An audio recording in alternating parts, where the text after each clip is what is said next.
জীবনে একজন প্রিয় মানুষ থাকা খুব দরকার।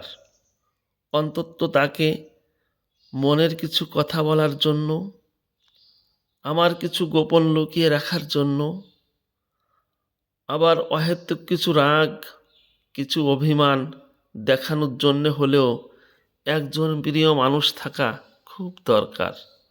শুভ সকাল। আজ শুক্রবার, পবিত্র জুম্মা মোবারক, 28শে নভেম্বর 2025 খ্রিস্টাব্দ, 13ই অগ্রহায়ণ 1432 বঙ্গাব্দ, 7 জমাদিউল ছানি 1447 হিজরি। আজ বছরের 331তম দিন। ঋতু পরিক্রমায় এখন চলছে হেমন্তকাল। 28শে নভেম্বর লাল গ্রহ দিবস। শুভ হোক আপনার সারাদিন।